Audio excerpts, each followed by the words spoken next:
I'm now going to do a couple of projects using the wonderful Wilderness collection. So this is our lovely collection, and we're going to have a look at the striped oval, and we're also going to use the diamond one as well. I think that's spotted diamond. So we're going to do this. I'm going to show you two different ways to use these. So with the oval, we're going to use them to make a card shape, and then we're going to make a double easel card. So there's a lot going on.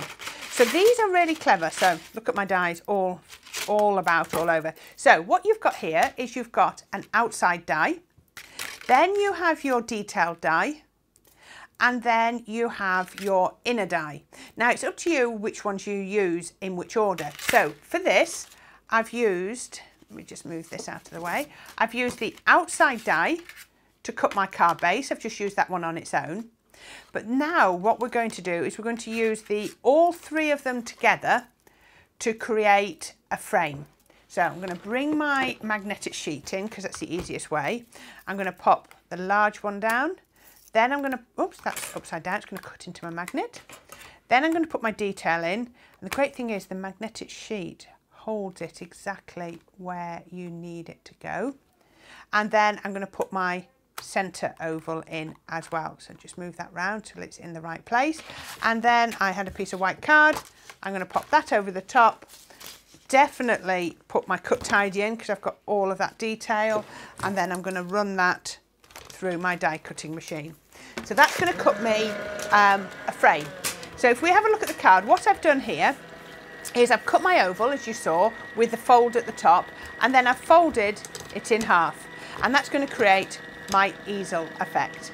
But what I've done is I've cut the oval again, but in black.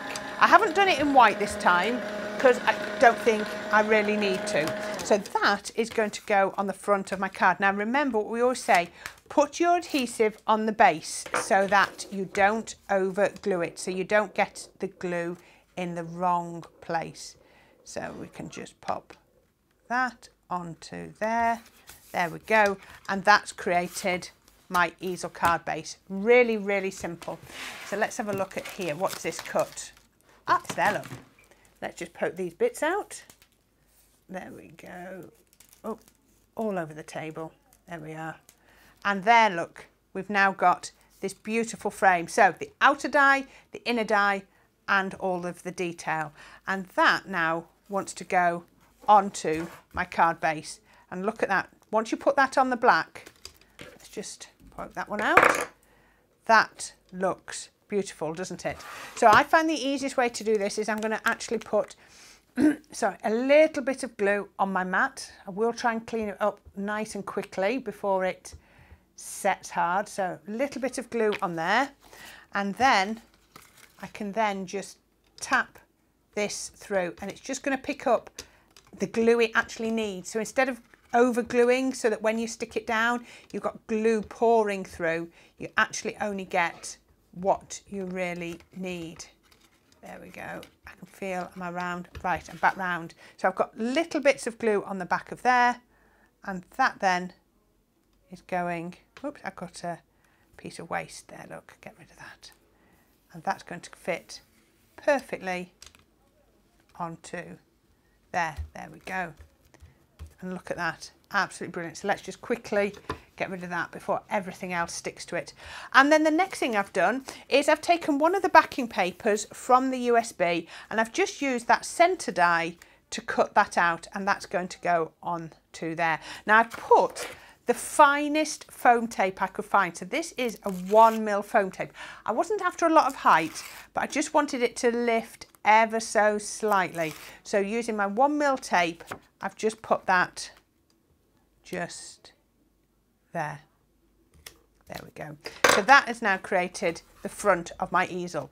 What I wanted to do now was I wanted to mirror the same on the inside. You could keep that quite plain. So I've done the same here.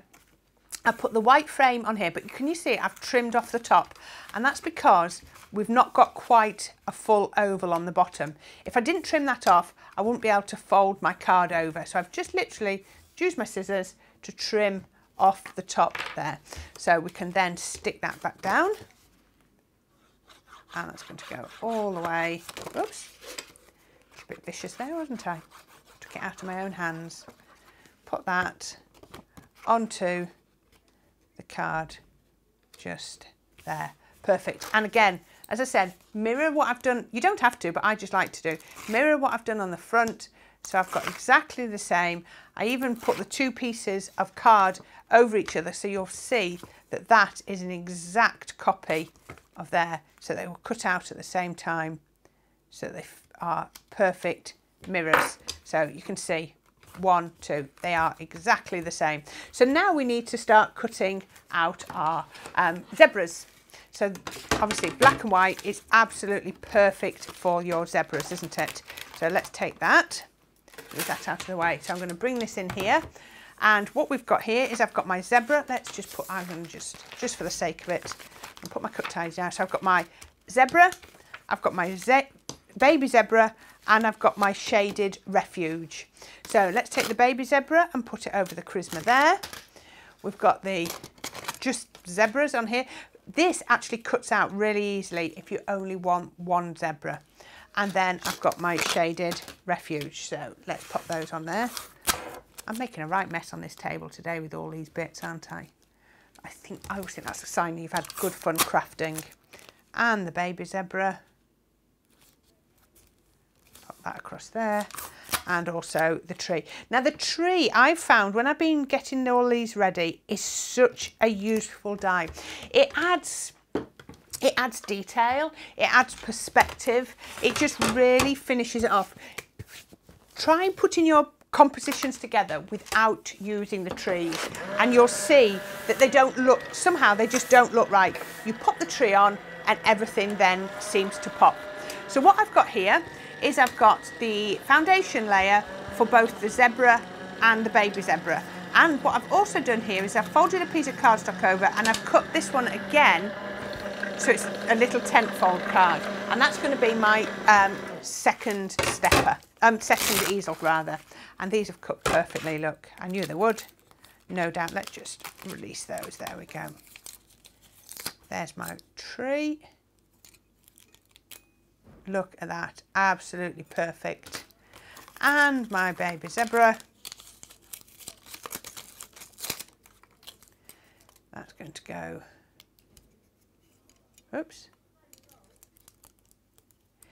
You just have to peel these carefully because all of these cut lines cut in and it just holds onto the die. Can you see, look at that detail that's been cut in. It's really going to help you to shape it. But look at that, the imagery on this is beautiful. And the babies and the other zebras, and that's going to go just, oh, let's get that round, just holding tight to there, isn't it? There we go, round there we go, and look at that, absolutely fantastic. So what we can now do is I'm going to show you how these are going to go, and these are going to go on the front of my card. And just I'm going to show you this like I've done on previous ones. If you put the zebras on here, they look gorgeous. So we can put the two on there and we can have the baby zebra up there. So those are just two set of zebras on the front of a card. Straight away we can change this by putting the foundation layer behind. So that will now just outline those so that when we put them on there we actually have a bit more of a foundation showing through and it just makes them pop. But if we then put our tree on just behind there, can you see? It's suddenly become a scene. It really changes it. So I think we need to do the same with the baby zebra and we just need to put our foundation layer just behind there, just like that. And can you see straight away we've changed that to from pieces just put on the front of a card into a proper scene. So where's my glue? Let's put this, you can shape it as much as you want. Now this is going to hang over the edge so I don't want any glue down that side. So all my glue needs to be on this side and down the trunk. There we go. And that's going to go, was that about the right sort of place? I think it was. Now let's have a look at the zebra. So I'm going to just add a little bit of detail onto here. Let's use a larger ball tool. I don't want to too much curve. I just want to really, you know, where his flank is, just add in that little bit of curve just to bring out that detail. And the same with the baby. Can you see a little pop tump belly there just showing through and a muzzle? We're just adding in that extra shape. So we're going to get a bit of our pin flare, put a bit behind there where it's shaped round behind the heads, and we need a little bit to make sure the legs don't flap around. There we go. And that one, oops, there we go. And that's going to go just on there. There we go. So we've got that perfect, looks almost like a little bit of a drop shadow all the way around. Let's put that there, and then the baby that we've just shaped, we're going to do exactly the same, little bit behind there, and then down the legs and the tail. And that's going to go just, oops, onto there. There we go. There we are. Isn't that absolutely gorgeous? So we're going to pop those onto our card base. Remember where I put them? Actually, I just want to put that to one side because I put the baby on first, don't I? Because he's slightly behind the adults. And that's going to go, oops, it's just moved. If I was doing this at home, I would always allow that bit of glue to dry before I tried to put it onto the card. Just makes it easier. And then they are drinking out of that water. Let's just put that there. There we go. How about that? Right, now, if you remember, this is an easel card, so we need a stopper to hold it there. Now, we could come straight in with my sentiment, and I could just pop my sentiment there, and that would hold that there as a stopper. But we're going to turn this into a double easel card. So you remember this piece that we popped here? Now I've actually trimmed the legs off here, and this is going to create my second easel. So we can put some glue on here, and I'm going to be quite sparing with this because I want it to grab nice and quickly. And what I can then do is I can pop this where I want it to be. I can push that to there. Let's make sure that sticks down. And that now is going to be, if I turn it around you can see it that way, my second stopper. So let's just pop that one down like that. Now when I put this on, I've got to be careful that I only add the glue to the bottom half, so it comes just to here, to there. Oh, I need, tell you what, actually I would have put another black one on. I've not brought it with me. Okay, so we're just going to pop that on to there. I would have probably put another solid black one on right now. So this is an easel, so that one now needs a stopper, and that's where we're going to use this one. So we can create a stopper with that over there, so you can't see that I've cut into that. So that's holding that to there, and that's holding that to there. And can you see we've now got our double easel, there we go, and our lovely zebras drinking from the lake.